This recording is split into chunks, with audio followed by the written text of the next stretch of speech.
இடைநிலை எதுவென்று உரைக்கும் மகாசபையின் ஆதி கைலாய ஜீவ ஏடு அமர்ந்த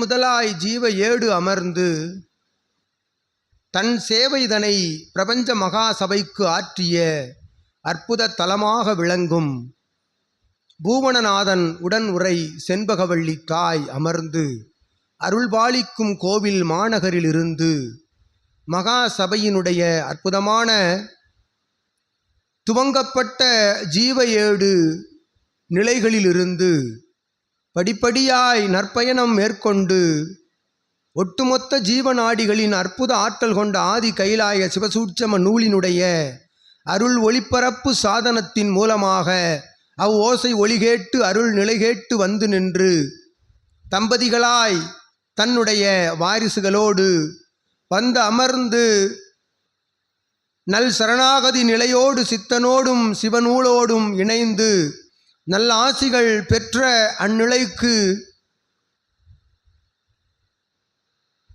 பல்வேறு நிலைகளில் நடந்தேறிய பூஜை புனஸ்கார நைவேத்திய தவ நிகழ்வுகளில் எல்லாம் ஒன்றாக கலந்திருந்து சற்சங்கம நிகழ்வுகளிலே சங்கமமாகி அருள்நிலையாய் நடைபெறும் வாசி பெருநாளாய் இன்று நடைபெறும் அற்புத பிரபஞ்ச கோமாதா பூஜை கண்டு அபிடேக ஆராதனை நெய்வேத்திய தவ நிகழ்வுகளில் எல்லாம் ஒன்றாக கலந்திருந்து அருள் ஒளிக்கீற்றினை சிவப்பிரளயம் இட்ட ஆசிதனை பெற்று அகத்தியன் எம்மிடமும் நல்லாசி பெற்று வந்து நின்று தன் மகவு நிலைக்கு தொடர்ச்சியாக பெறுகின்ற நல்லாசிகள் சூட்சமமாக வந்து சேர்ந்த பொழுதும் அகத்தியனிடம் இயல்பு நிலையில் வந்து ஆசி பெறும் அற்புதமான சீடனுக்கு அகத்தியன் நல்லாசி வழங்கி ஏற்றமிகு நிலையாய் எழில் வளர் நிலையாய் நடந்தேறும் பிரபஞ்ச மகா சபையினுடைய ஆற்றல் என்பது ஒன்றாக சீடர்களுடைய அவரவர்களுடைய சரீரத்தோடு அவரவர்களுடைய இயல்பு நிலை பயண வழி தடங்களிலும் அவர்களை வட்ட நிலையிட்டு வளையமிட்டு அருள் வளையம் காக்கின்ற நல்சுவடாய் உமது மைந்தனை சுற்றிலும் அற்புதமான பிரபஞ்ச மகா சபையினுடைய அருள் ஒளிக்கீற்று அருள் ஆதி கைலாய சிவசூட்சம நூலினுடைய அற்புத ஆசிக்கீற்று வளம் வந்து கொண்டிருக்கின்றது என்று அகத்தியன் யாம் நல்ல ஆசி வழங்கி எங்கும் எப்பொழுதும் துவங்குகின்ற நற்பணி துவங்குகின்ற பொழுதும் அகத்திய நாமத்தினையும் தாய் தந்தையருடைய நாமத்தினையும் குலதெய்வ நாமத்தினையும் ஒன்றாக கலந்திருந்து பிரபஞ்ச மகாசபையை நினைந்து பயணிக்கின்ற பொழுது அற்புதமான ஆசி நொடி பொழுதுக்குள் உள்ளான கால நேரங்களிலும் வந்து சேர்ந்து கொண்டிருக்கும் என்று அகத்தியன் நல்லாசி வழங்கி உமக்கும் இல்லாளுக்கும் உம்முடைய மைந்தர்களுக்கும் யாம் நல் ஆசிகள் நல்கி பிரபஞ்ச மகா சபையினுடைய வாசி பெருநாள் ஆசிகளை வழங்கி அமர்கின்றோம்.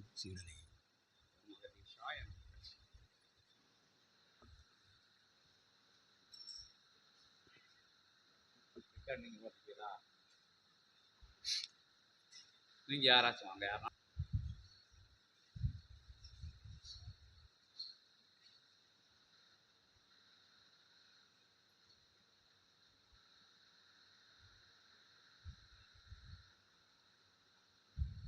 குலதெய்வ அனுக்கிரகம்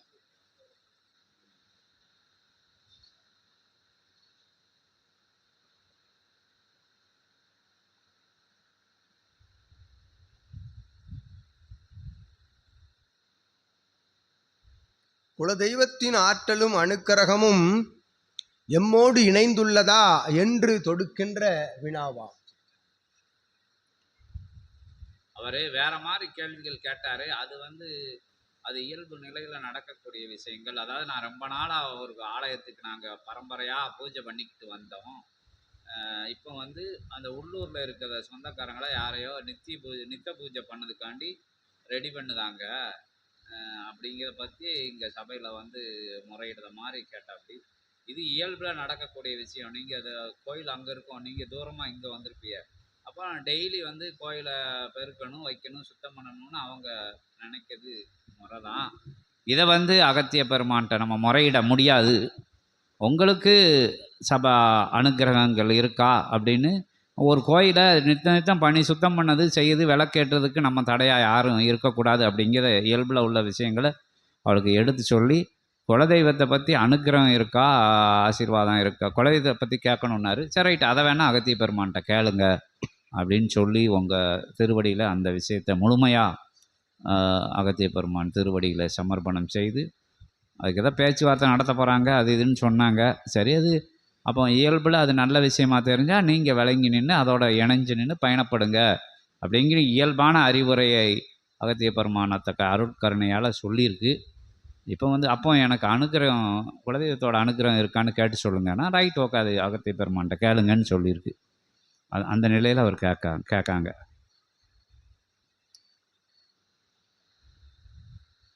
குலதெய்வம் பேர் என்ன பேர்? வீரஜக்கம்மாளா? வீரஜக்கம்மாள். 14 லோகங்கள் முழுவதும், பிரபஞ்சம் முழுவதும் சக்தி என்பது பரவி கிடக்கின்றது. சக்தி என்பது அளவுக்கு அதிகமாக பரவி கிடக்கின்றது. நற்சக்திகள் அனைத்தும் ஒன்றோடு ஒன்று போட்டியிட்டு முந்தியடித்து கொண்டு நல்லோர்களை நாடி, நல் விடயங்களை நாடி, நல் தலங்களை நாடி, நல் அருள் ஒளி கதிர் எங்கிருந்து வருகின்றது என்று அத்துணை ஆற்றலும் நாடி வந்து கொண்டிருக்கின்றது. இயற்கையில் பிரபஞ்ச சக்தி என்பது நல்விடயங்களை நாடி வந்து கொண்டிருக்கின்ற அற்புதமான இத்தகைய யுகந்தனில்